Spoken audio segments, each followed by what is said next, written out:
Ada orang menganggap kalau dia sakit berarti dia sedang diazab Allah. Ada orang yang berkeyakinan kalau terbakar, hilang, meninggal itu berarti laknat dari Allah. Ini perlu dibetulkan pemahamannya. Ini keliru, salah. Sakit belum tentu laknat. Justru sakit itu cara Allah untuk menghapuskan dosa-dosa. La yusibul mu'min min nasabin wala wasabin wala saqamin wala syaukin yastakuha. Susah hati, gundah gulana, duri yang menusuk tapak kaki. Itu cara Allah menghapuskan silap, salah dan dosa. Justru yang dianggap laknat itu adalah dalam kitab judulnya Tanbihul Mughtarrin. Tanbih artinya peringatan, Mughtarrin orang yang tertipu. Ada orang-orang tertipu di dunia ini, maka di situ disebutkan nama penulisnya Syekh Abdul Wahab Asy'arani, ulama besar yang hidup di abad ke-10 Hijrah. Apa kata beliau? Orang yang kena azab adalah orang yang tertidur malam sampai tak sempat tahajud. Nah, itu orang yang sedang kena azab. Tak usah ngaku, diam-diam aja.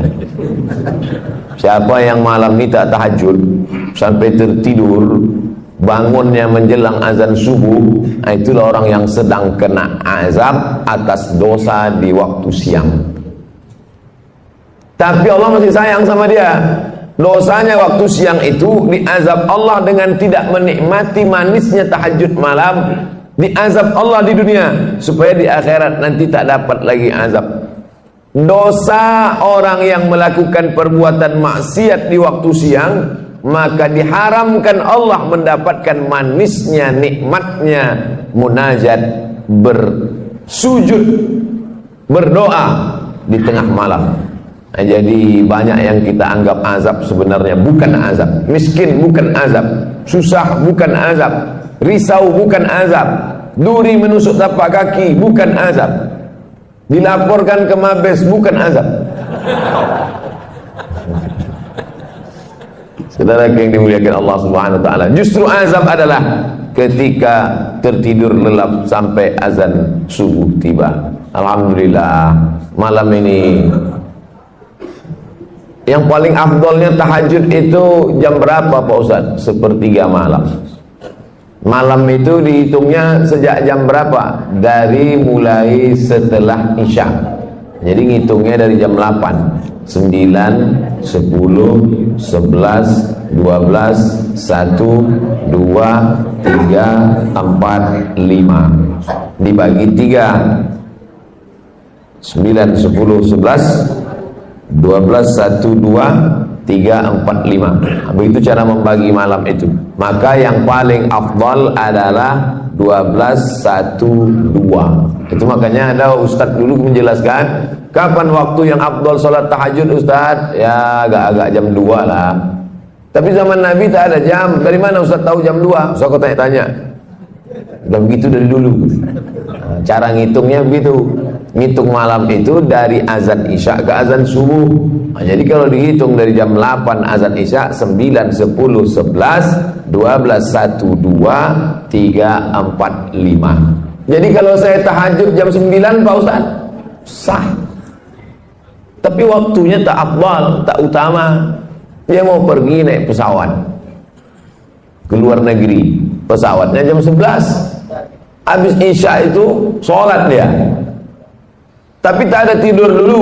Kalau tidur dulu namanya tahajud. Kalau tak ada tidurnya namanya qiyamul lail. Itu beda tahajud sama qiyamul lail. Tak dapat tahajud karena tak tidur, dapat qiyamul lail. Jangan menunggu tidur sampai tak tahajud. Kau kenapa tak pernah sholat malam? Itulah aku payah. Aku kalau udah tidur ni azan subuh baru bangun. Maka ma la yadraku kulluh la yutraku kulluh. Kalau tak dapat semuanya, jangan tinggalkan semua. Tak dapat di awal waktu, di tengah waktu. 12, 1, 2 bagus, tapi berat. Banyak di antara bapak ibu yang siangnya terlalu lelah sehingga di waktu malamnya pun payah. Maka bangunnya udah mau azan subuh jam 5. Bangun jam 4. Apakah hilang tahajudnya? Tetap. jam 4 tetap bangun tahajud. Yang paling bagus sekali adalah mandi di waktu subuh. Kenapa begitu? Oh, mandi waktu subuh ini kan kena rematik Pak Ustadz. Yang rematik itu dari azan maghrib ke jam 12 malam. Makanya dilarang, banyak sebagian orang meyakini jangan mandi maghrib, nanti dicubit hantu, biru-biru kulit. Pergeseran waktu siang dan malam. Dulu anak-anak kecil selalu dilarang, jangan lari-lari, jangan lari-lari maghrib, banyak setan. Nah, yang tak boleh itu adalah dari mulai tenggelam matahari sampai jam 12 malam. Adapun dari jam 1 ke subuh, bahkan ada terapi penyembuhan mandi malam, sehat, segar bugar. Oleh sebab itu maka bagus bangun malam mandi, tapi tak sampai pada wajib hukumnya. Apalagi dia banyak silap salah berdosa, kemudian mandi tobat, dia diniatkannya mandi tobat, bagus sekali. Ma min muslimin yuznibu dzamban, ada orang silap salah buat dosa, summa yatatahhar, bersuci dia. Suci ada 3, mandi, wudu, tayammum. Yang tak bisa mandi, wudu. Wudu pun tak bisa, kata dokter tak boleh kena air. Kalau kena air mati. Tayamum, belajar tayamum bagus. Yang tak bisa tayamum, tak mungkin tak bisa tayamum. Tak bisa tayamum sendiri, ditayamumkan. Boleh dia ditayamumkan, diajarkan tayamum. Tayamum pun tak bisa, mati je lah. Habis sudah batas limit waktu untuk beribadah kepada Allah Subhanahu wa ta'ala. Kenapa kita masih hidup malam ini? Banyak orang lebih muda dari kita, lebih sehat dari kita, lebih hebat dari kita, mati. Orang kalau nengok saya banyak, wah aku tengok gaya Ustaz ini tak lama lagi gitu. Banyak orang yang lebih sehat dari saya mati duluan, saya hidup. Ustaz sering-sering jogging biar agak segar sedikit, banyak habis jogging mati. Tapi jangan takut jogging gara-gara ini. Yang olahraga tetap. Kita sehat hidup hari ini bukan karena olahraga. Kita hidup ini bukan karena rajin check up. Kita hidup ini bukan alladzi khalaqal mauta. Allah yang menciptakan mati wal hayata. Allah menciptakan hidup dan mati. Untuk apa dibuat Allah ada hidup ada mati? Liyabluwakum ayyukum ahsanu amala. Allah ingin menguji siapa yang paling baik amal. Jadi kita masih hidup subuh ini, jangan sampai salah jawab. Pak, kenapa Bapak masih hidup sampai sekarang? Saya ini rajin jaga 4 sehat 5 sempurna. Banyak orang makannya sehat, dijaganya betul. Bapak makan ini takut kolesterol, Bapak makan ini takut darah tinggi, Bapak makan ini takut gula darah, menguap mati. Alladzi khalaqal mauta wal hayata, surat Al-Mulk juz 29, surat yang pertama. Allah ciptakan hidup mati ini, dibuatnya kita hari ini hidup, tujuannya untuk beramal. Makanya alhamdulillah kita balas semua nikmat Allah itu subuh ini, kita bangun buka mata langsung beramal. Apa amal yang pertama? Zikir. Alhamdulillahilladzi ahyana ba'dama amatana wa ilaihin nusyur. Dulu orang begitu kalau bangun tidur, bangun alhamdulillah. Dia enggak sekarang, begitu bangun langsung ambil HP. Bapak Ibu yang dimuliakan Allah Subhanahu wa taala. Setelah bersih, apa salat yang paling bagus dilaksanakan? Salat sunat wudu. Dalilnya mana? Hadis riwayat dari Bilal bin Rabah.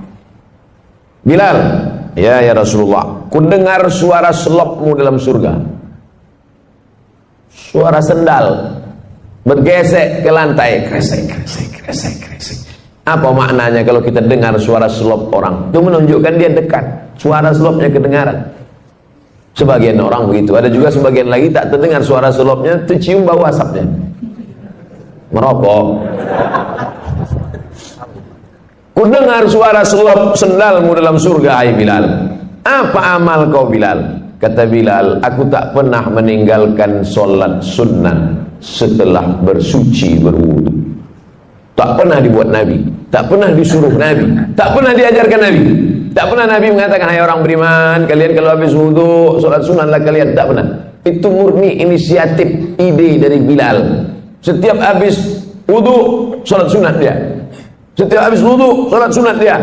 Lalu kemudian Allah tunjukkan kepada Sayyidina wa Maulana Muhammad sallallahu alaihi wasallam, ini balasan amal Bilal. Nabi bertanya, itu bukan Nabi tak tahu, Nabi mau ngasih tahu pada orang yang menuduh bahwa perbuatan baik itu jangan asal dilaksanakan. Nih perbuatan baik yang tak pernah dibuat Nabi tapi disetujui Nabi. Engkau masuk surga gara-gara amalmu wahai Bilal. Maka kita pun kalau mau ikut amal baik, habis wudu sholat sunat. Bagi yang pakai usolli sunnatal wudu raka'ataini lillahi ta'ala. Bagi al-wasliyah pakai usolli, Muhammadiyah tak pakai usolli. Allahu Akbar. Niatnya di mana? Dalam hati. Tak usah berkelahi antara al-wasliyah Muhammadiyah. Aku dua-dua tak pernah buat. Parah. Seumur hidup tak pernah sholat sunat wudu agak sekali. Buatlah banyak-banyak Pak Ustaz, asal setiap habis wudu sholat sunat wudu. Bagus sekali. Lalu setelah sholat sunat, ayatnya Pak Ustaz terserah.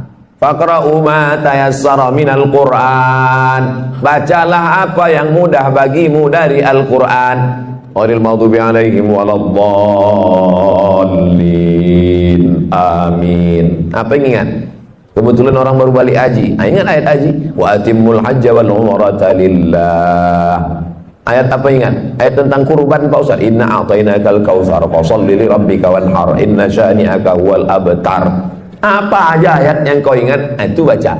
Kalau tak baca ayat Pak Ustaz, salatnya sah. Membaca ayat itu hukumnya sunnah. Tak dibacanya ayat sah, tapi parah kali lah itu pula. Baca ayat pun tak bisa. Kalau qul huwallah aja saya baca Pak Ustaz, sah.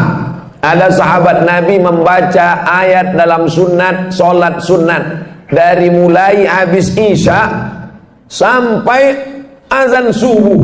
Ayatnya tak diganti-gantinya, qul huwallah. Namanya Qatadah bin Nu'man.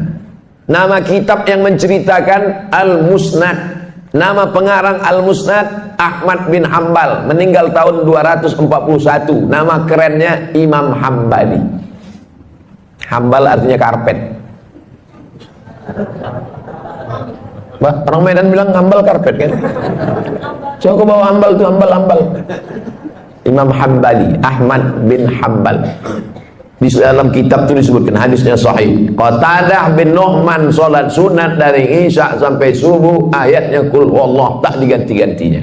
Dilaporkan ke Nabi, ya Rasulullah, ini ada orang aneh ini, ayatnya tak diganti-gantinya, qul huwallah aja. Apa kata Nabi sallallahu alaihi wasallam? Innaha la ta'dilu sulusal Qur'an. Qul huwallah itu sama dengan sepertiga Quran. Dibacanya bolak-balik dari isya sampai subuh, maka dia sudah seperti menghatamkan Quran berkali-kali. Jadi yang hafal qul huwallah jangan berkecil hati. Ini nilai betul-betul gini Pak Ustaz. Bapak Ibu yang dimuliakan Allah Subhanahu wa taala, setelah selesai salat sunat wudu, bagus lagi salat sunat taubat. Asal disebut tau, terbayang toco. Makan. Makan tak salah, tapi makan dalam Islam itu tujuannya liyuqima sulbahu, menegakkan tulang belakang. Ini Bapak Ibu bisa tegak tulang belakang ini kan karena makan semalam. Coba kalau tak makan, asal agak-agak mau duduk tumbang. Oleh sebab itu maka masalah makan tak salah. Kulu, makanlah. Washrabu, minumlah. Wala tusrifu, jangan berlebih-lebihan. Lalu kemudian salat sunat taubat. Usolli sunnat taubat raka'ataini lillahi ta'ala. Apa dosa saya Ustaz? Kenapa saya mesti salat sunat taubat? Dosa saya apa? Dosa engkau karena kau mengaku tak berdosa, itulah dosa. Jangan sangka dosa itu mencuri, merampok, berzina, minum khamar. Mengaku tak berdosa, itu sudah dosa. Kenapa begitu? Karena Nabi Muhammad sallallahu alaihi wasallam, apa kata Nabi? Inni tubtu ila rabbi, aku bertobat sehari semalam. Istaghfartu, aku beristighfar sehari semalam akthar min mi'ati marrah, lebih dari 100 kali. Atau kama qala Rasulullah sallallahu alaihi wasallam. Apa dosa Nabi? Mana ada dosa dia? Dia bukan pernah buat dosa berzina, makan haram. Tak ada dosa dia. Di zaman jahiliyah pun orang jahiliyah menggelar dia Al-Amin, orang paling jujur dan amanah. Ternyata diteliti ulama, kenapa Nabi itu istighfar taubatnya sampai 100 kali sehari semalam? Apa salah dia? Karena dia menghitung lupanya dihitung sebagai dosa. Lupa dia dihitung dosa. Kalaulah lupa kita ini dihitung dosa, tak ada kita dimasuk surga. Dalam sembahyang pun kadang lupa. Allahu Akbar, nampak kunci dalam laci. Fawailul lil musallin. Kata siapa? Kata imam. Ayat yang kedua, rakaat kedua tadi. Alam tara kaifa fa'ala rabbuka ara'aita. Untung ada yang meluruskan. Ini tak selamanya ustaz tu betul. Jangan ustaz tu salah diteruskan juga ayat dia. Ara'aita allazi yukadzibu biddin. Tahukah kau siapa yang mendustakan agama? Bukan orang yang minum khamar. Orang mendustakan agama bukan orang korupsi. Siapa orang mendustakan agama? Ara'aita allazi yukadzibu biddin fadzalika allazi yad'ul yatim.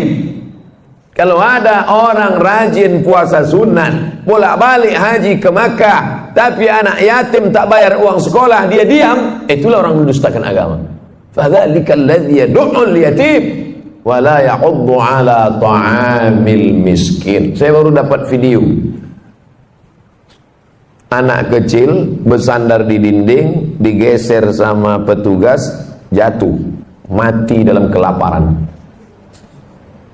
Pengamen, gembel, meninggal dalam kelaparan, tak makan. Siapa yang bertanggung jawab? Dituntut di hadapan Allah Subhanahu wa taala. Walaupun ibadahnya bolak-balik ke Makkah, walaupun haji dan umrahnya banyak. Siapa itu? Fadzalikal ladzi yad'ul yatim. Itulah mengapa Abu Bakar, Umar, malam-malam Umar bin Khattab keliling. Umar bin Khattab malam-malam keliling. Didengarnya suara mak-mak memasak. Klontang-klonteng, ditengoknya yang dimasak batu. Kenapa kau masak batu? Anakku menangis. Ku suruh diam, dia tak diam. Tadi aku pura-pura masak biar supaya dia itu tidur. Celaka Umar bin Khattab itu, khalifah dia, tapi kami tak dapat ini sembako. Tidak sembako, gandum. Pergi Umar bin Khattab ke Baitul Mal, diambilnya gandum, dimasukkannya ke dalam goni, dipikulnya sendiri, dia sendiri mengantarkan. Nih, kenapa tak disuruhnya stafnya, staf tolong kau pikulkan gandum? Tak, dia takut dituntut di hadapan Allah Subhanahu wa taala. Berjalan lagi Umar bin Khattab di suatu malam, belusukan dia tengah malam, didengarnya ada suara ibu-ibu menyuruh anak gadisnya membungkus air susu kambing. Bungkus nak, bungkus. Ya mak, bungkus cepat sikit, besok kita jual. Ya, kau campur sikit pakai air. Campur pakai air. Kenapa kita campur pakai air? Nanti kalau tahu Umar bin Khattab, mana dia tahu, dia sedang tidur di rumah. Umar bin Khattab sedang nguping. Ditandai Umar bin Khattab rumah. Umar bin Khattab tak tahu. Umar bin Khattab tak tahu mak, tapi Allah melihat. Siapa yang sedang menengok perbuatan kita ini? Dia. La ta'khudhuhu sinatun wala naum. Ditandai Umar bin Khattab rumah. Itu rumah. Besok disuruhnya utusan, kau cari rumah di sekian-sekian gang sekian, cari anak gadisnya, mau kita pinang. Untuk anak dia, bukan untuk dia. Itu beda Umar dulu sama Umar sekarang. Yang namanya Pak Umar yang tersinggung pula. Itu singgung, sakit hati, melapor juga ke polisi. Payah kali lah ceramah ini sekarang. Begitulah orang-orang yang merasa tak berdosa, ternyata kalau dihitung dosa menurut Nabi Muhammad SAW, ditengok dosa menurut Umar bin Khattab, dosa yang sekarang kalian tengok sebesar ujung rambut, di zaman sahabat Nabi menengok itu sebesar bukit Uhud. Dosa yang kalian tengok sekarang sebesar ujung rambut, di zaman Nabi sebesar bukit Uhud. Begitulah orang sekarang menyepelekan dosa.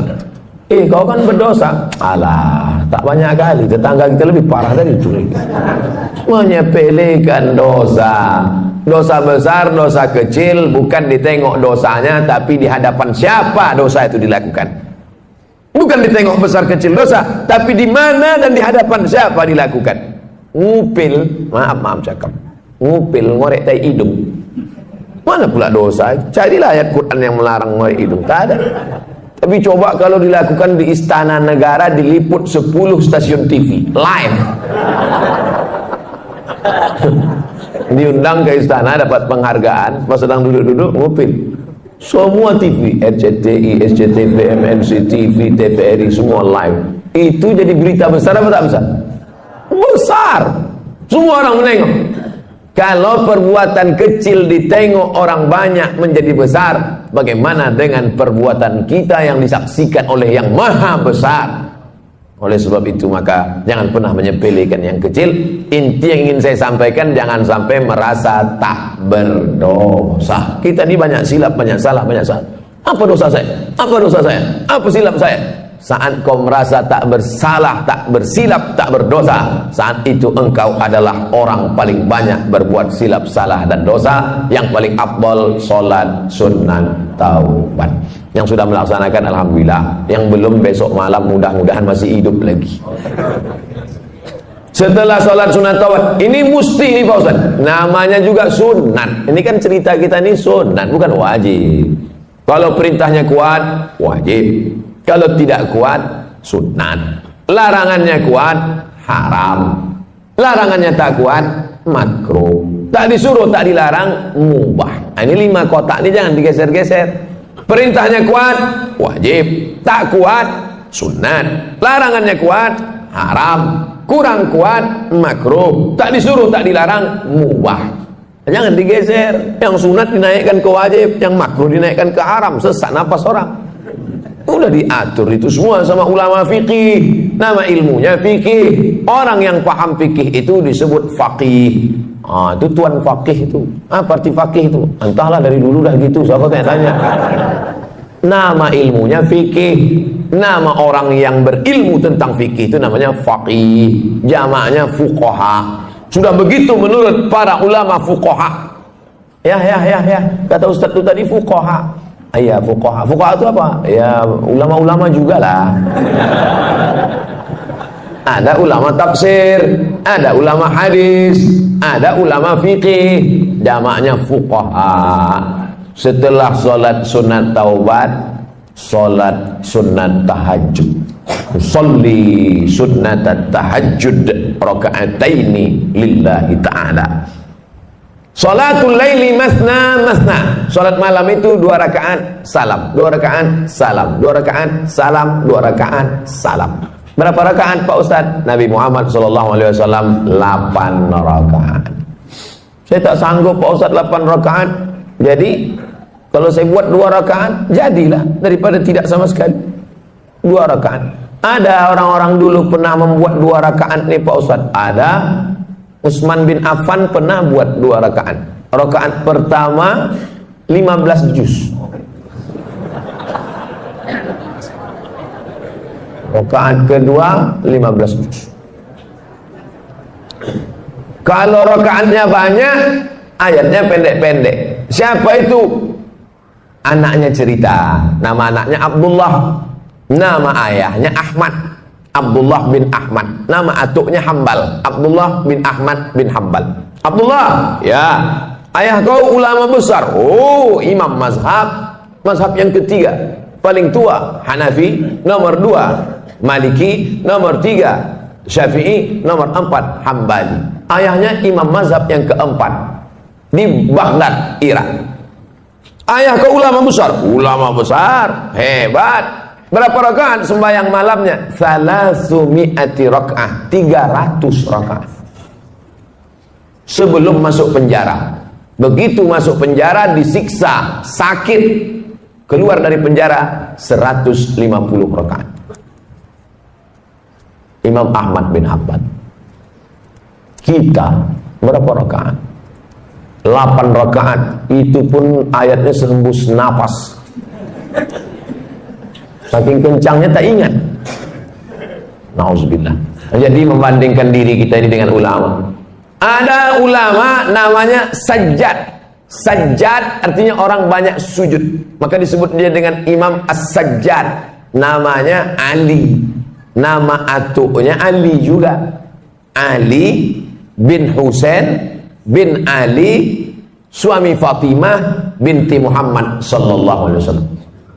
Jadi kalau dihitung dari Nabi keberapa dia itu? Ali bin Husain bin Fatimah binti Muhammad SAW, cicit Nabi. Namanya Ali Zainal Abidin. Zainal artinya perhiasan, Abidin orang ahli ibadah. Zainal Abidin perhiasan ahli ibadah. Sajjad karena banyak sujud. Sujudnya sehari semalam 1000 kali. Begitu disebutkan dalam biografinya Syiar A'lam An-Nubala. Saya sebutkan cerita ini supaya kita jangan membesarkan diri, merasa amal sudah banyak karena menghitung diri dengan orang yang tak sembahyang. Kalau tengok masalah akhirat, tengok ke atas, tengok ulama-ulama, tengok imam-imam yang hebat-hebat luar biasa. Musim haji, ini jamaah haji pulang. Mereka pun pergi juga ke Makkah melaksanakan haji. Imam Syafi'i, satu lagi pula Imam Ali Hadis Yahya bin Ma'in, satu lagi Imam Ahmad bin Hanbal, Imam Hambali. Jadi Imam Syafi'i sama Imam Hambali itu sezaman, bahkan guru dengan murid. Imam Syafi'i gurunya, Imam Hambali muridnya, walaupun berbeda mereka dalam masalah fikih. Sama-sama haji, 1 tahun, 1 rumah, 1 kamar. Balik sholat isya dari Masjidil Haram, tidur di kamar. Imam Syafi'i berbaring miring, Imam Hambali tegak rukuk sujud, tegak rukuk sujud, tegak rukuk sujud sampai azan isya.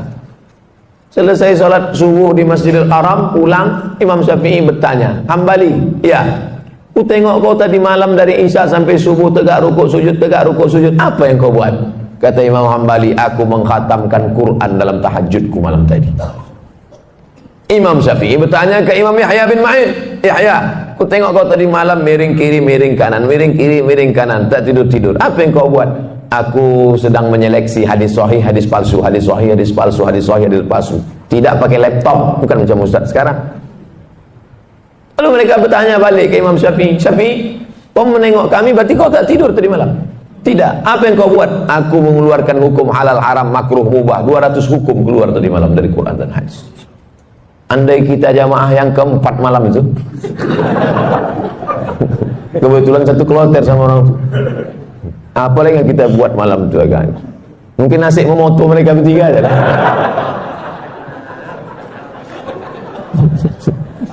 Begitulah kita kalau dibandingkan ulama salaf. Itu yang salaf tuh. Salaf artinya hidup di abad 3 pertama. Yang kata Nabi, khairul qurun qarni, sebaik-baik abad adalah abadku, tsummal ladzina yalunahum, seabad sesudah itu, tsummal ladzina yalunahum, seabad sudah itu. 3 abad pertama ini disebut dengan generasi salaf. Jadi kalau ada orang sekarang mengatakan saya salaf, salaf kudis. Yang betul itu adalah kita pengikut ulama salaf, bukan kita nih salaf. Salaf kaki 3 ialah pengikut ulama salaf kita ini, mengikut akhlak mereka, mengikut ibadah mereka. Kalau kita ikut mereka, maka kita akan bisa bersama dengan mereka dalam surga Jannatul Firdaus. Nabi Muhammad sallallahu alaihi wasallam. Nah, setelah dapat 8 rakaat mengikut Nabi sallallahu alaihi wasallam, Nabi itu 8 rakaat, ya. Yang menengok siapa? Istri dia, namanya Ummul Mukminin, ibunya orang beriman, Sayyidatuna Aisyah radhiyallahu anha. Aku tengok Nabi salat. Berapa rakaat Nabi salat? Kata dia 11 rakaat. Karena 8 ditambah 3 ditutup dengan witir. Ij'alu akhir salatikum al-laila al-witra. Jadikanlah salat malam kalian yang terakhir ditutup dengan witir. Makanya habis tahajud 8 tuh tutup witir. Usolli sunnatal witri salasa rakaatin. Bagi yang mau 3 rakaat 1 salam, tidak pakai tasyahud awal supaya tak sama macam maghrib. Tapi bagi yang mazhab Syafi'i dibuat dia 2-1. Witir kan ganjil Pak Ustaz? Ya. Lalu yang 2 itu apa namanya? Syafa'. Wal fajri walayalin ashri wasyaf'i wal watri. Watri ganjil, syafa' genap. Jadi sholat 2 rakaat dulu. Usolli sunnat syaf'i ma'al witri. Aku sholat syafa' 2 rakaat sepaket dengan witir lillahi ta'ala. Habis itu baru sholat witir 1 rakaat. Dia masih 3. Pilihlah. Masjid ini kemarin waktu bulan Ramadan witirnya 21 atau 3 rakaat 1 salam.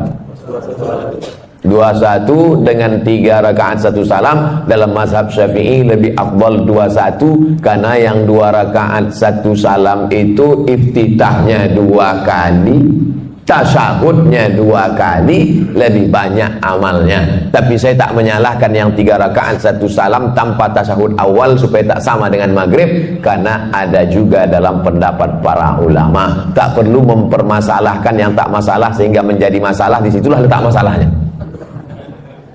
Nah, habis witir, sholat hajatnya kapan Pak Ustaz? Kalau mau sholat hajat bisa sebelum tahajud tadi atau di sela-sela dari tahajud ke witir. Yang penting setelah habis witir tutup, selesai. Waktu menjelang azan subuh, apa yang perlu kita lakukan? Wabil ashari hum yastaghfirun. Paling bagus di waktu sahur menjelang azan subuh, banyak-banyak beristighfar. Ambil tasbih, istighfar. Astaghfirullahaladzim, astaghfirullahaladzim, astaghfirullahaladzim. Tasbih-tasbih yang tergantung di kaca spion itu cabutlah. Udah lama betul mobil itu bertasbih dah. Jangan sampai mobil itu masuk surga, awak masuk neraka. Cabutlah, cabut. Besok cabut. Astaghfirullahaladzim, astaghfirullah. Man lazimal istighfar, siapa yang memperbanyak istighfar, 3 balasan orang banyak istighfar. Ja'alallahu lahu min kulli dhiqin makhraja. Kesempitan hidupnya dikasih Allah kelapangan. Wa min kulli hammin faraja. Kesusahannya diberikan Allah kesenangan. Wa razaqahu min haitsu la yahtasib. Dikasih Allah rezeki dari jalan yang tak disangka-sangka. Hati susah senang bukan karena harta, karena banyak orang kaya raya mati bunuh diri karena hatinya sempit. Orang yang disempitkan Allah dadanya, dipendekkan Allah pandangan matanya, sejengkal saja dia menengok dunia, mudah stres, depresi. Angka bunuh diri terbesar di dunia bukan di Indonesia, bukan karena PHK, bukan karena tak ada kesempatan kerja, bukan karena miskin rakyat jelata. Angka bunuh diri terbesar di dunia di Eropa dan Amerika yang kaya raya. Kenapa? Stres, depresi. Mereka pakai mobil mewah, pakai baby Benz, pakai BMW, kena penyakit insomnia, tak bisa tidur malam. Orang kita naik sudah kok tidur. Sampai ke Simpang Marendal, padahal mau belanja ke Simpang Limun. Bayangkan itu. Bapak ibu pikir tidur ini masalah sepele. Berapa banyak orang kaya tak bisa tidur, makan pil tidur. Betul tak ceritanya? Oleh sebab itu kalau ada kawan tertidur, diamkan aja. Nah, itu dia sedang dalam nikmat yang besar. Bapak ibu yang dimuliakan Allah Subhanahu wa taala. Oleh sebab itu maka Allah taala beri kelapangan hati kepada Nabi Musa alaihi salam dalam doanya, Rabbishrahli, lapangkan dada ni ya Allah, karena dunia ini penuh dengan masalah. Nabi Muhammad SAW juga dilapangkan Allah dadanya. Apa kata Allah? Alam nasyrah laka, minta kelapangan hati. Kalau cerita masalah sempit sekarang ini, saya yang paling sempit hati saya.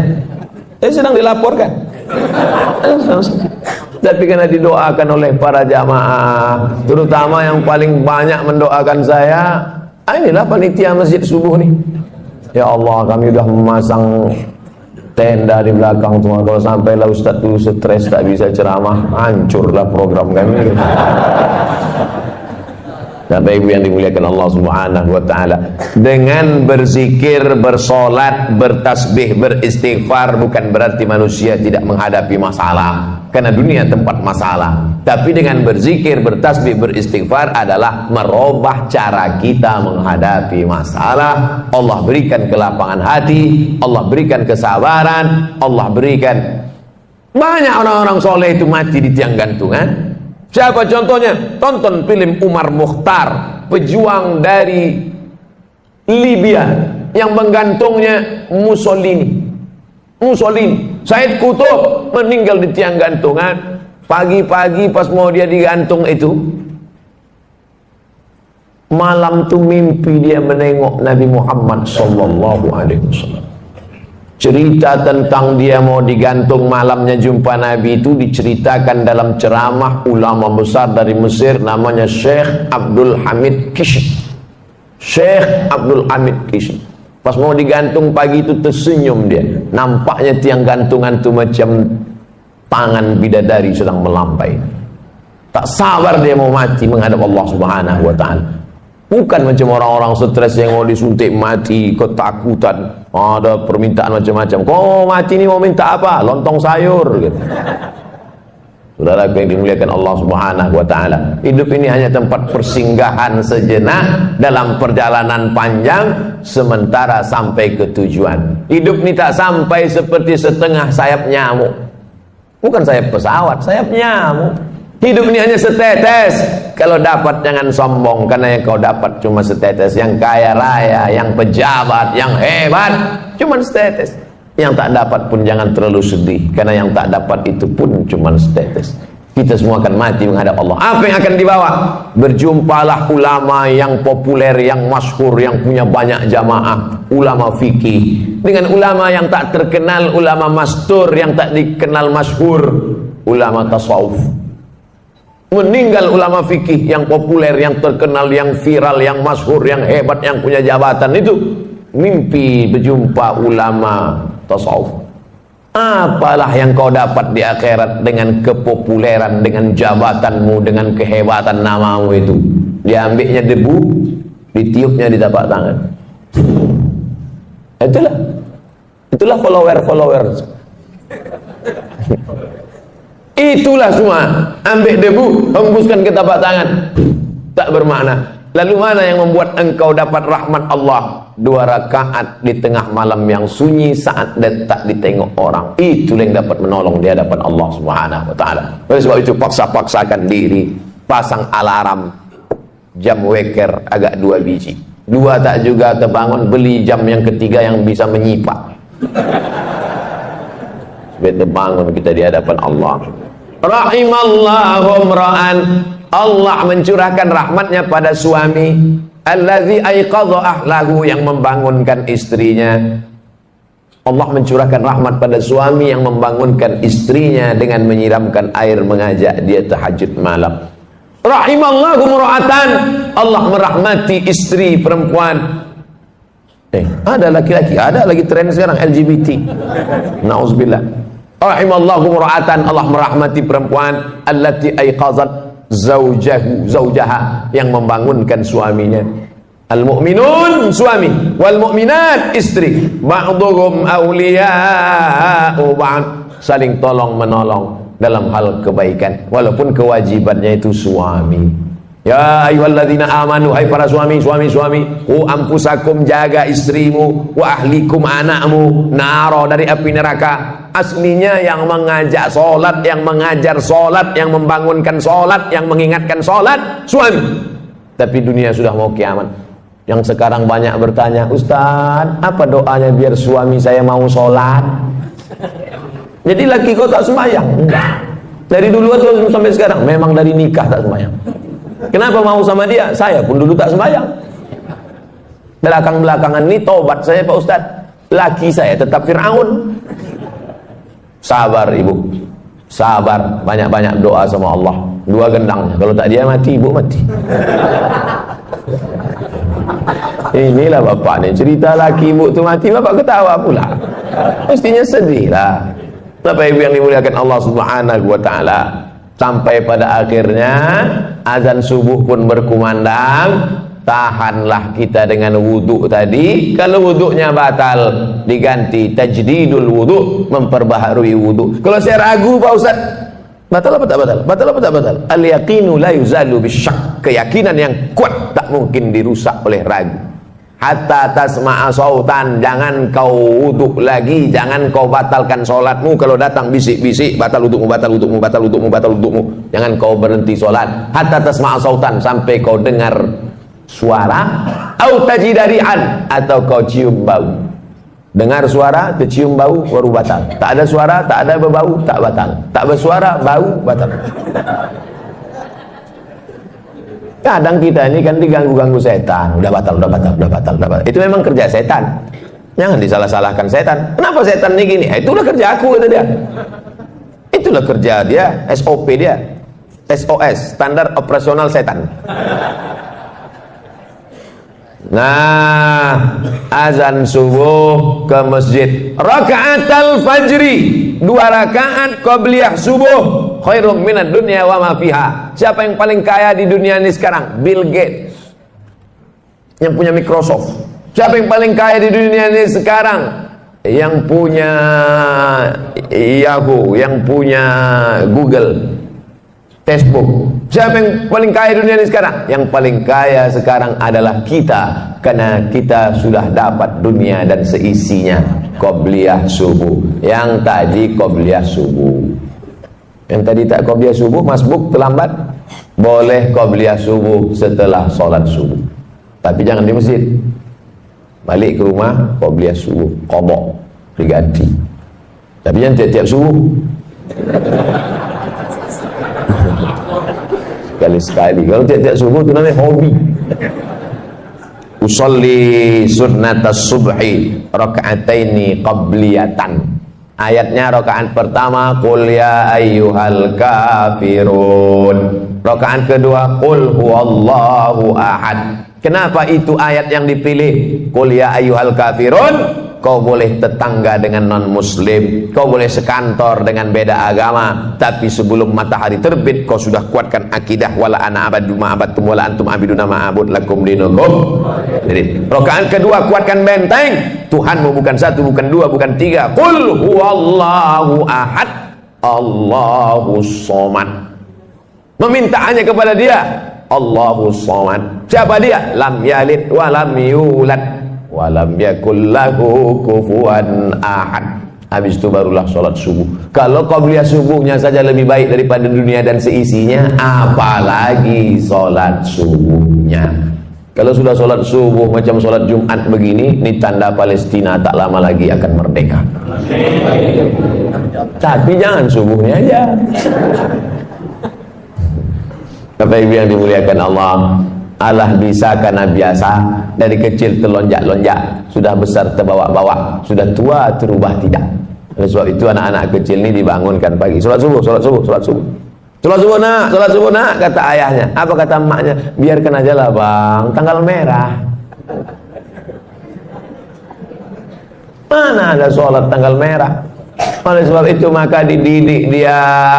Kalaulah sempat dia nanti tua, agak-agak nyasar, agak-agak salah jalan sikit, tapi nanti teringat dia. Mungkin bapak bukan ustaz, tak pandai berceramah, tak pernah mengajar dia, ya ayyuhallazina amanu. Tapi tangan bapak menenteng tangan dia, asal mau ke masjid tarik dia, nanti sampai masanya diingatnya itu. Saya berjumpa sama promotor musik. Promotor musik tahu sendirilah, band itulah sembahyang dia. Putar juga kepalanya, tapi mabuk, bukan berzikir. Saya tak sholat Pak Ustaz, tak puasa Pak Ustaz. Kalau sudah membawa grup musik tur 6 bulan, dari mulai Aceh, Medan, Riau, Jambi, Palembang, Lampung, Bengkulu, 6 bulan. Tur lagi Kalimantan, tur lagi, sampai akhirnya suatu petang duduk saya di atas pentas musik mau show nanti malam, habis masang-masang lampu segala macam, pas matahari mau tenggelam nampak saya merah di ufuk barat, terdengar suara azan. Allahu Akbar, Allahu Akbar. Pas sedang itu teringat saya almarhum ayah menenteng tangan saya ke masjid dulu waktu kecil. Saya tinggalkan semua, tawat saya. Betapa kenangan kecil ke masjid berkesan luar biasa. Oleh sebab itu jangan pernah bosan, jangan pernah muak. Kenapa? Boleh jadi di situ nanti titik Allah mengingatkan memori dia, nyasar-nyasar dia, salah jalan dia, pakai narkoba dia, diskotik dia, tapi akhirnya dia berputar, dapatnya jalan balik menuju jalan Allah Subhanahu wa taala. Salat subuh. Ustaz besok jadi imam ya? Jangan dulu, suara saya ini sedang keras. Suara berceramah ini keras, dibawa menjadi imam macam kopi kering bunyinya. Alhamdulillah. Makmum di belakang macam tak ada aja imam lain. Kita tahu diri. Tentang petantang Ustaz, silakan maju Pak Ustaz. Iya, kita ukur diri kita. Ada imam yang lebih layak maju, biarlah imam tetap aja Pak maju. Yang kedua, saya tak mau maju nih petantang takut salah adab. Rupanya di masjid itu tak pakai kunut, awak berkunut. Rupanya masjid itu berkunut, kita tak berkunut. Gara-gara kunut, kata jamaah, Ustaz itu tak berkunut, tak usahlah kita dengar ceramahnya. Kunut ini hukumnya sunat ab'ad dalam mazhab Syafi'i. Kalau lupa baca kunut, sujud sahwi. Imamnya lupa, sujud sahwi. Makmumnya ikut sujud. Allahu Akbar. Subhana man la yanamu wa la yashu. Maha suci Allah yang tak tidur dan tak lupa. Allahu Akbar. Duduk, sujud lagi. Subhana man la yanamu wa la yashu. Baru salam. Assalamualaikum warahmatullahi. Menurut mazhab Syafi'i.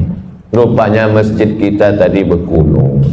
Allahumma hdina fi man hadait. Makmum tinggal amin. 5 amin. Allahumma hdina fi man hadait. Amin. Wa'afina fi man afait. Amin. Wa tawallana fi man tawallait. Amin. Wa barik lana fi ma atait. Amin. Wa qina bi rahmatika syarra ma qadait. Amin. Sisanya tak diaminkan, baca sendiri.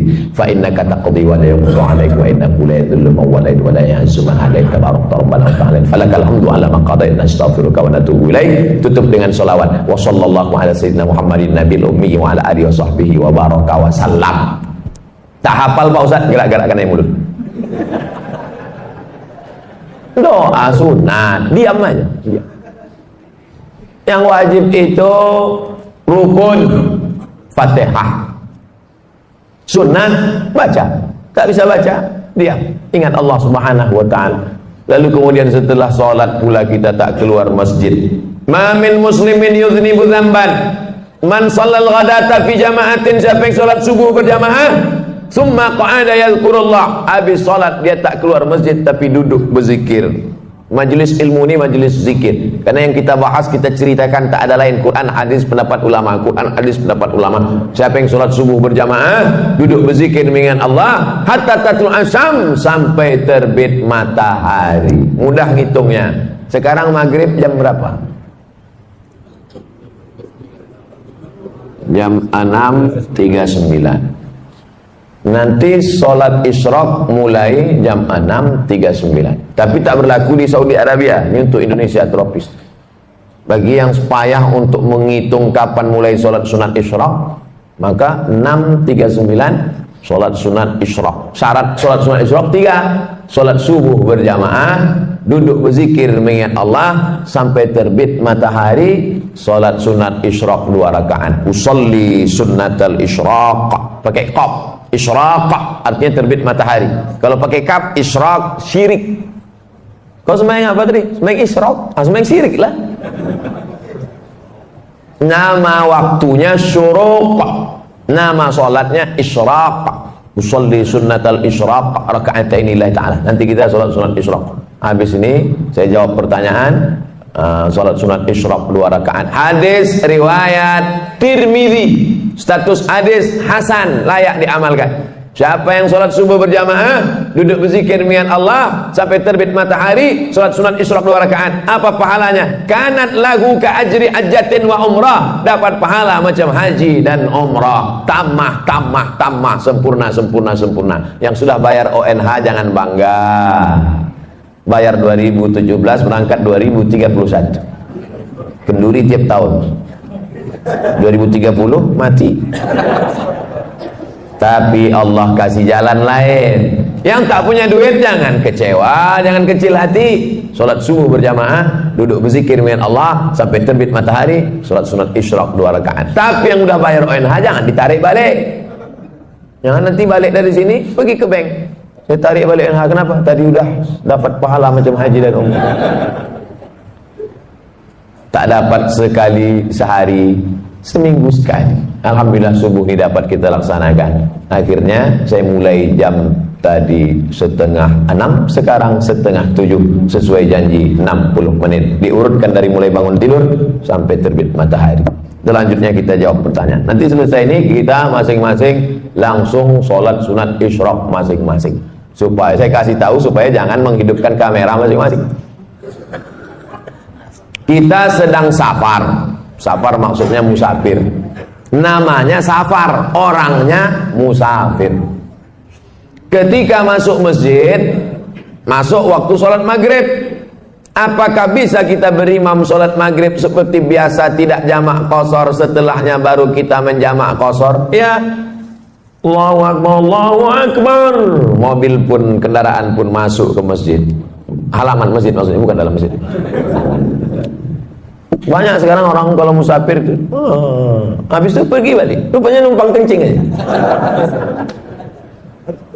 Sholat maghrib dia, maka bapak dan ibu ikut sholat maghrib sama si imam tuh niatnya jamak qashar, jamak takdim. Setelah salam dia tegak. Kalau sendirian qomat sendirian. Kalau kebetulan rombongan angkat satu jadi imam.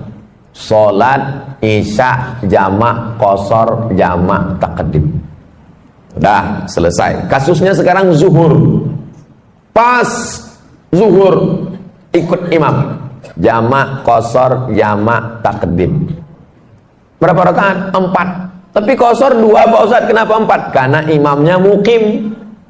Imamnya mukim. Al-imam ju'ilal imam liyutamma bi. Imam itu diangkat untuk diikuti. Kita ngikut imam. Imamnya 4, kita pun ikut 4. Nanti setelah salam tegak lagi jamak qashar, jamak takdim, asarnya 2. Zuhurnya 4 karena ikut imamnya mukim. Tapi karena saya ustad, imam tuh tak mau maju. Tengoknya saya, Ustaz Somad, silakan maju Ustaz. Saya bilang saya ini musafir. Bapak yang mukim lah jadi imam. Tak apa-apa Pak Ustaz. Ustaz lah tetap maju. Akhirnya saya maju. Sholat zuhurnya saya 2 rakaat, tapi makmumnya tetap 4. Assalamualaikum warahmatullah. Saya musafir, makmumnya mukim. Makmum yang mukim itu tegak menambah 2 rakaat. Jangan bingung, ini banyak makmum bingung. Tengoknya imam salam, aku salam apa tidak ya? Nah, begitu kalau musafir. Berapa jarak kilometer musafir nih Pak Ustadz? 89 kilometer. Medan kisaran 160. Medan Pekanbaru 600. Yang tak percaya hitung sendiri. Setelah sholat Idul Fitri, Idul Adha, apa boleh kita sholat duha? Sholat duha waktunya terbuka dari mulai syuruk lewat 15 menit 6.39 sampai 10 menit 15 menit menjelang azan zuhur. Zuhur 12.32 kurang 15, 12.15. Masih ada waktu duha. Jumlah rakaatnya tidak terbatas, unlimited edition. Tapi katanya ada yang mengatakan 2 rakaat Pak Ustaz. Hadis riwayat Abu Hurairah, Ausani Khalili, orang yang kucintai berpesan padaku jangan tinggalkan 2 rakaat. Katanya ada yang mengatakan 8 rakaat Pak Ustaz. Hadis Ummu Hani, Nabi sholat 8 rakaat. Katanya dia mengatakan tak berbatas Pak Ustaz. Riwayat Aisyah radhiyallahu anha, karena Rasulullah SAW yusalli 4 rakaatin thumma yazidu ma syaa. Nabi menambah sesuai kehendaknya. Jadi yang 2 ada riwayat, yang 8 ada riwayat, yang batas. Jadi Idul Adha, Idul Fitri, kapan mau dia laksanakan ditambahnya lagi, maka tetap boleh sholat duha. Apakah batal wudhu suami istri kalau bersentuhan Pak Ustaz? Aula mastumun nisa, kalau kau menyentuh perempuan, menurut mazhab Hanafi tak batal, karena makna la mastumun nisa di situ bukan menyentuh kulit. Maaf, cakap makna la mastumun nisa jima, berhubungan kelamin baru batal. Hanafi. Mazhab Maliki mengatakan bersentuh kulit kalau bersyahwat baru batal, kalau tak ada syahwat tak batal. Kebetulan kawan-kawan saya dari Muhammadiyah pakai majelis tarjih, mereka tarjihkan mazhab Maliki ini dalam masalah bersentuhan. Makanya dia sebelum pergi ke kantor, salam, mama, papa pergi dulu ya. Sampai di kantor sholat duha aja. Kau tak wuduk lagi? Tak batal kok. Aku tak nafsu sama tadi waktu salam. Mazhab Syafi'i makna lamastumun nisa, bersentuhan kulit, bernafsu ataupun tak bernafsu, batal. Al-Wasliyah pakai mazhab Syafi'i. Makanya asal bersentuhan batal. Apalagi tinggal di Medan, Sungai Delhi, di tepi sungai, air banyak. Saya jelaskan tiga-tiga ini supaya kita tak berkelahi masalah ini. Nanti datang orang jamaah tabligh dari India, Pakistan, Bangladesh, mazhabnya Hanafi, tak kita salahkan. Dia misalnya jalan sama istrinya, lalu kemudian pegang tangan, lalu kemudian dia sholat. Oh, ini aliran sesat ini. Karena kita berwudu, dia tak berwudu. Selama masih ahlu sunnah wal jamaah. Ustadz sendiri pakai yang mana? Saya pakai mazhab Syafi'i. Asal bersentuh, batal. Saya wudu balik. Asal bersentuh, batal. Saya wudu lagi. Tapi dia tak salahkan Hanafi dengan Maliki. Guru-guru saya di Maroko mazhabnya Maliki. Gimana mau saya salahkan mazhab Maliki? Salah mazhab Maliki. Murid durhaka lah saya. Saya pegang mazhab Syafi'i. Apa kelebihannya kalau Ustaz pegang mazhab Syafi'i dalam kasus ini? Setan tak bisa menggoda. Habis salaman, saya wuduk lagi. Datang setan, wuduk kau batal, wuduk kau batal, wuduk kau batal. Enggak, aku dah ambil sembahyang. Tapi kalau tak wuduk lagi, wuduk kau batal karena tadi kau nafsu. Tidak, ada sikit gitu.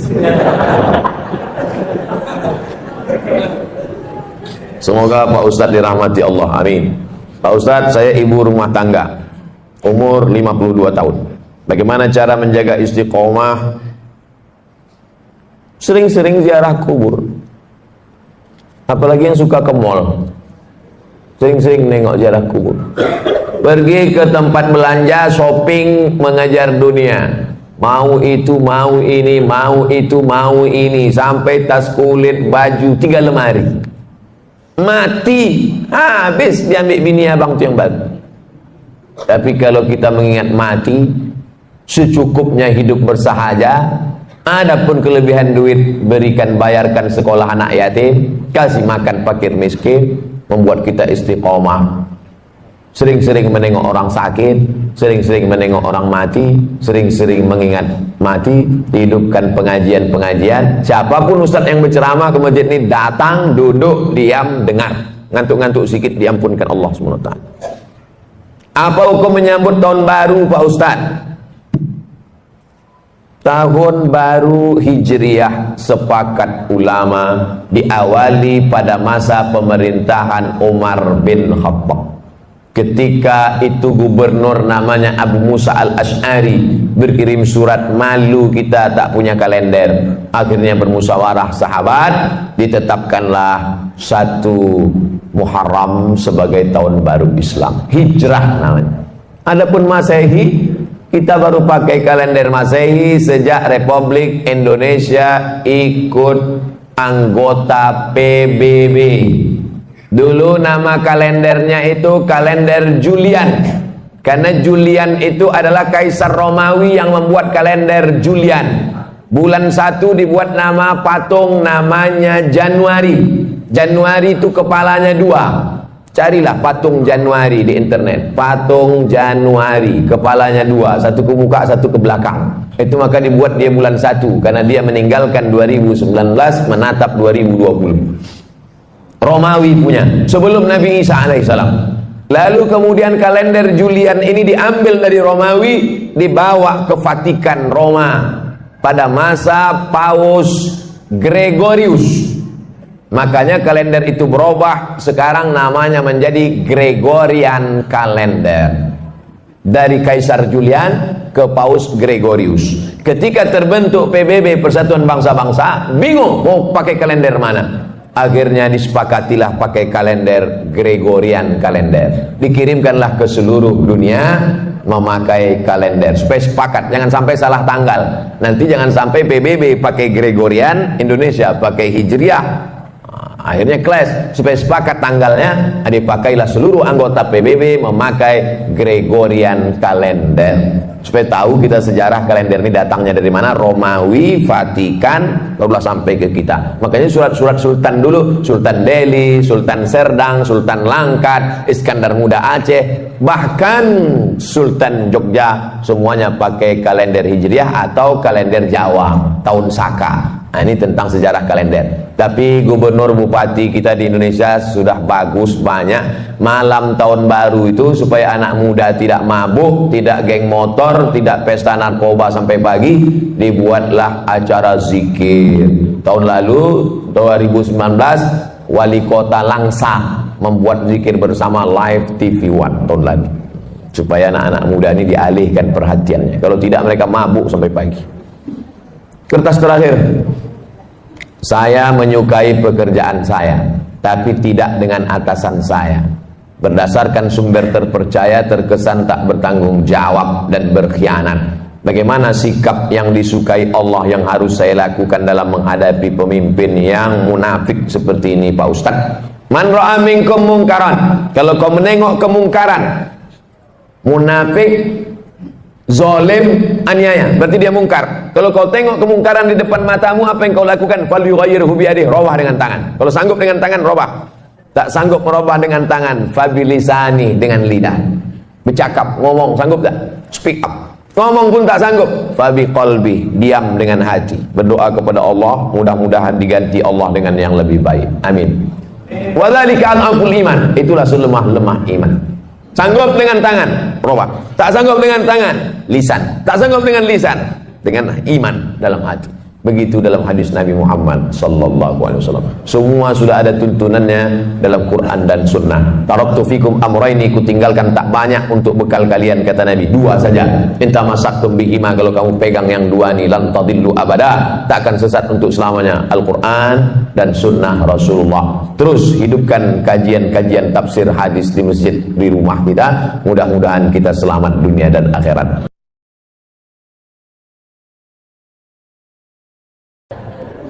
Begitulah orang-orang yang merasa tak berdosa, ternyata kalau dihitung dosa menurut Nabi Muhammad SAW, ditengok dosa menurut Umar bin Khattab, dosa yang sekarang kalian tengok sebesar ujung rambut, di zaman sahabat Nabi menengok itu sebesar bukit Uhud. Dosa yang kalian tengok sekarang sebesar ujung rambut, di zaman Nabi sebesar bukit Uhud. Begitulah orang sekarang menyepelekan dosa. Kau kan berdosa. Alah, tak banyak kali. Tetangga kita lebih parah dari itu. Menyepelekan dosa. Dosa besar, dosa kecil, bukan ditengok dosanya, tapi di hadapan siapa dosa itu dilakukan. Bukan ditengok besar kecil dosa, tapi di mana dan di hadapan siapa dilakukan. Ngupil, maaf cakap, ngupil, ngorek tai hidung. Mana pula dosa? Carilah ayat Quran yang melarang ngorek hidung. Tak ada. Tapi coba kalau dilakukan di Istana Negara, diliput 10 stasiun TV live. Diundang ke istana, dapat penghargaan, pas sedang duduk-duduk ngupil. Semua TV, RCTI, SCTV, MNC TV, TVRI, semua live. Itu jadi berita besar apa tak besar? Besar. Semua orang menengok. Kalau perbuatan kecil ditengok orang banyak menjadi besar, bagaimana dengan perbuatan kita yang disaksikan oleh yang maha besar? Oleh sebab itu maka jangan pernah menyepelekan yang kecil. Inti yang ingin saya sampaikan, jangan sampai merasa tak berdosa. Kita ini banyak silap, banyak salah, banyak salah. Apa dosa saya? Apa dosa saya? Apa silap saya? Saat kau merasa tak bersalah, tak bersilap, tak berdosa, saat itu engkau adalah orang paling banyak berbuat silap, salah dan dosa. Yang paling afdal solat sunnah taubat. Yang sudah melaksanakan alhamdulillah, yang belum besok malam mudah-mudahan masih hidup lagi. Setelah solat sunat taubat, ini mesti nih Pak Ustaz, namanya juga sunat. Ini kan cerita kita nih sunat, bukan wajib. Kalau perintahnya kuat, wajib. Kalau tidak kuat, sunat. Larangannya kuat, haram. Larangannya tak kuat, makruh. Tak disuruh, tak dilarang, mubah. Nah, ini 5 kotak ini jangan digeser-geser. Perintahnya kuat, wajib. Tak kuat, sunat. Larangannya kuat, haram, kurang kuat makruh, tak disuruh tak dilarang mubah. Jangan digeser, yang sunat dinaikkan ke wajib, yang makruh dinaikkan ke haram, sesak napas orang. Udah diatur itu semua sama ulama fikih. Nama ilmunya fikih. Orang yang paham fikih itu disebut faqih. Itu tuan faqih itu. Apa arti faqih itu? Entahlah, dari dulu dah gitu, siapa tanya. Nama ilmunya fikih. Nama orang yang berilmu tentang fikih itu namanya faqih. Jamaknya fuqaha. Sudah begitu menurut para ulama fuqaha. Ya.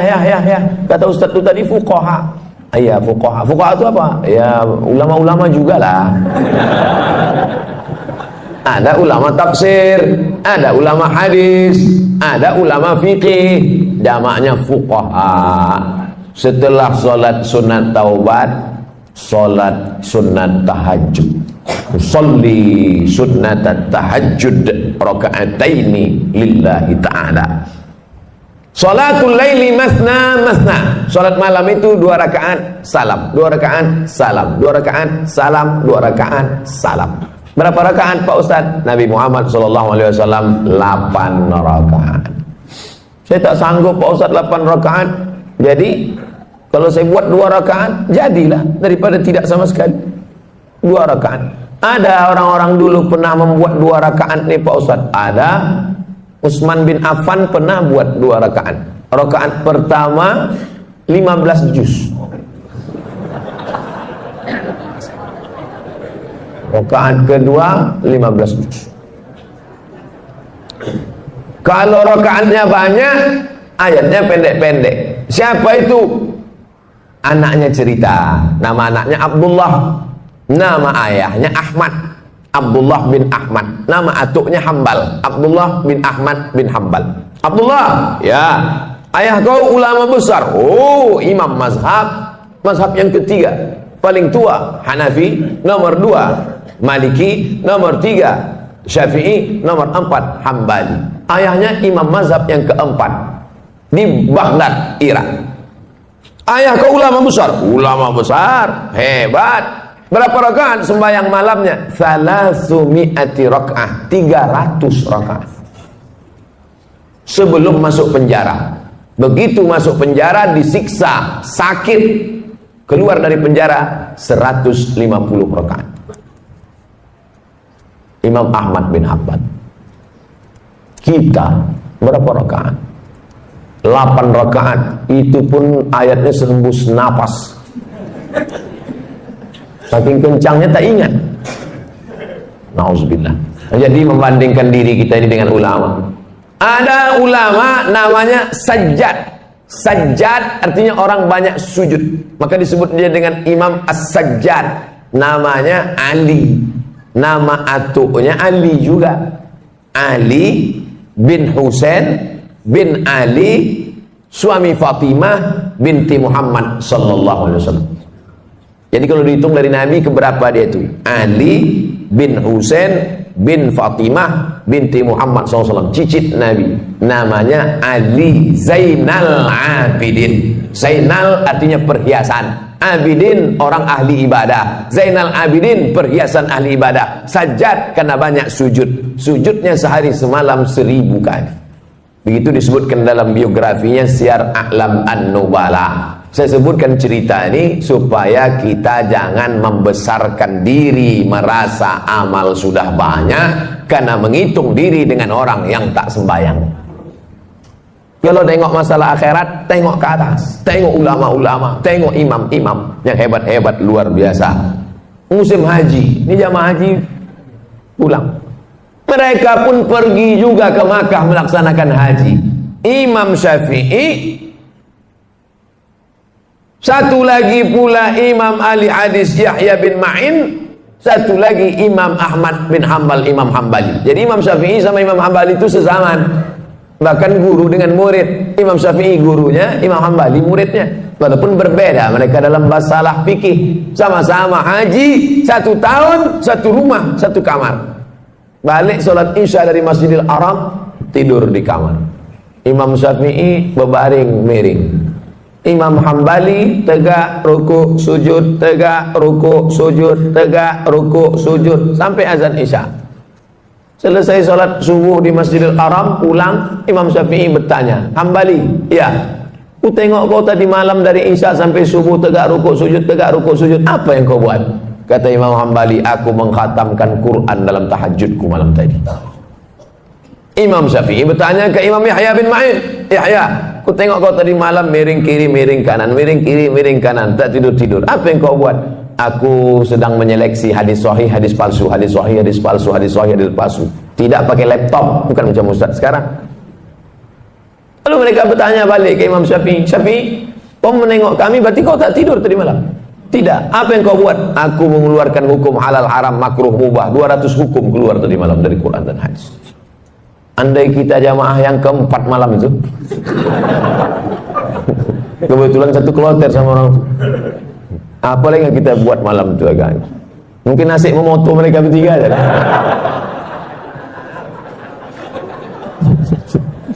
Begitulah kita kalau dibandingkan ulama salaf.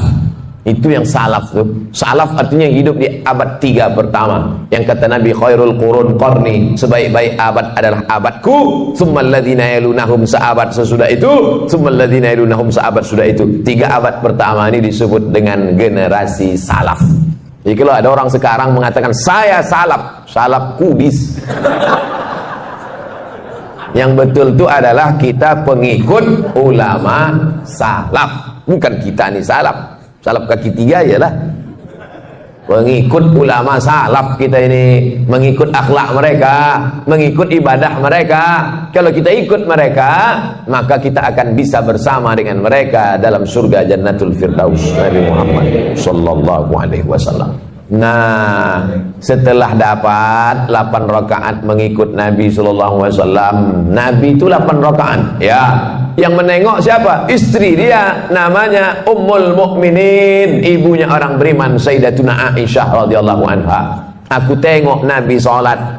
Berapa rakaat Nabi salat? Kata dia 11 rakaat. Karena 8 ditambah 3 ditutup dengan witir. Ij'alu akhir salatikum laila al-witra. Jadikanlah salat malam kalian yang terakhir ditutup dengan witir.